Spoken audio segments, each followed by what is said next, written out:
Hi అండి అందరికీ. నేను మీ సీత. ఎలా ఉన్నారండి అందరూ? బాగున్నారు కదా! నేనైతే చాలా బాగున్నానండి. మీరు కూడా బాగుండాలని మనస్ఫూర్తిగా కోరుకుంటున్నాను.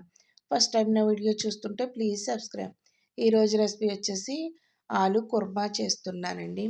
ఎంతో టేస్టీగా ఉండి ఈ ఆలు కుర్మానైతే ఏ విధంగా చేసుకుందామో చూసేద్దాం రండి. ముందుగా అయితే బంగాళాదుంపలనైతే నేనైతే ఇలా ఉడకబెట్టేసుకోవాలండి.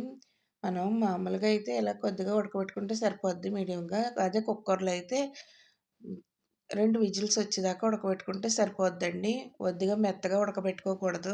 ఇలా ఉడకబెట్టుకున్న ఆటిలనైతే ఇలా తొక్కలు తీసేసుకొని ఇలా చిన్న ముక్కల కింద అయితే కట్ చేసుకోవాలండి. మీడియం సైజ్ ముక్కల కింద అయితే కట్ చేసుకోవాలి. వద్దు ఉడికిపోకూడదండి బంగాళాదుంప. ఉడికితే మొత్తం అయితే పేస్ట్ కింద అయిపోద్దండి. ఇలా కోసి పెట్టుకున్న ముక్కలనైతే ఒక బౌల్‌లో వేసేసుకొని పక్కన పెట్టేసుకుందామండి. ఇప్పుడు స్టవ్ వెలిగించుకొని కడాయి పెట్టుకుందామండి. కడాయి వేడెక్కాక ఆయిల్ వేసుకుందాం. ఆయిల్ వేడెక్కాక ఒక ఇంచు దాల్చిన చెక్క, ఒక యాలుక్కాయ, 2 లవంగాలు వేసుకొని బాగా వేయించుకుందామండి. వేయించుకున్న తర్వాత సన్నగా తరుక్కున్న ఉల్లిపాయ ముక్కలు, అలాగే పచ్చిమిర్చిని కూడా వేసేసుకుందామండి. వేసేసుకొని ఇప్పుడు ఇందులోనే రుచికి తగ్గ సాల్ట్, చిటికెడు పసుపు కూడా వేసుకుందామండి. బాగా వేసేసుకుని బాగా వేయించేసుకుందాం. ఇప్పుడు ఇందులో అల్లం వెల్లుల్లి పేస్ట్ అండి ఒక స్పూన్ అయితే వేసుకున్నాను. వేసుకొని అవి కూడా బాగా కలిపేసుకుందామండి పచ్చివాసన పోయేదాకా. ఇప్పుడు ఇందులో ఒక రబ్బ కరివేపాకు అండి. ఇలా కరివేపాకు వేయడం వల్ల మంచి ఫ్లేవర్ అయితే ఉంటుందండి కర్రీకి అయితే. ఇప్పుడు ఒక ఒక పావు కప్పు అయితే పెరుగునైతే వేసుకున్నానండి. ఇలా పెరుగును కూడా వేసుకుని సిమ్‌లో పెట్టే వేయించుకోవాలండి. హై ఫ్లేమ్‌లో పెట్టేస్తే పెరుగన్నది విరిగిపోద్ది. బాగా కలిపేసుకోవాలండి. ఇప్పుడు ఇందులో ఒక స్పూన్ కారం, ఒక అర టీ స్పూన్ జీలకర్ర పొడి, ఒక అర టీ స్పూన్ ధనియాల పొడి వేసుకోవాలండి. వేసేసుకొని బాగా కలిపేసుకోవాలండి. బాగా కలిపేసుకున్న తర్వాత మూత పెట్టి మగ్గించేసుకోవాలండి. మయంగా ఒకసారి చూసుకుంటా ఉండండి. కలిపేసుకోవాలి. ఇలా ఆయిల్ అంతా పైకొచ్చేదాకా కలిపేసుకోవాలండి. ఇప్పుడు ఇందులో అయితే మనం ఉడికించి పెట్టుకున్న బంగాళాదుంప ముక్కలనైతే వేసేసుకుందామండి.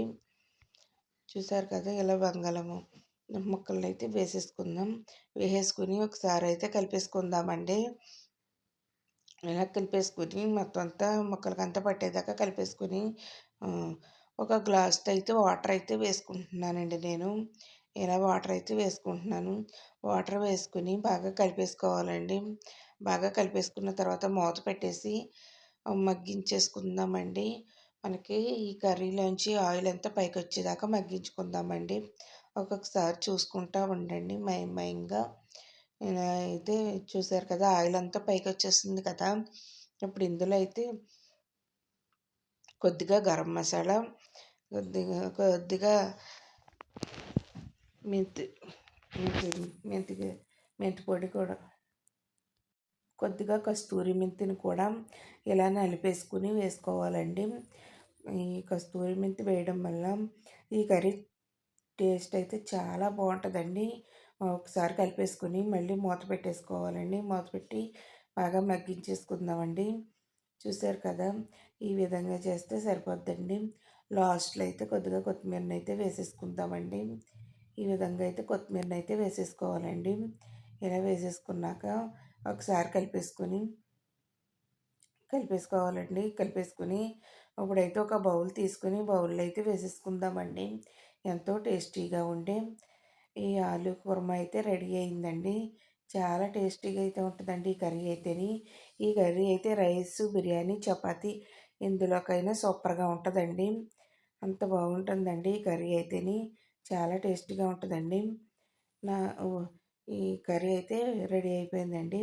దీని టేస్ట్ అయితే సూపర్‌గా ఉంటుందండి. అలాగే నా వీడియో నచ్చితే మీ ఫ్రెండ్స్‌కి, రిలేటివ్స్‌కి షేర్ చేయండి.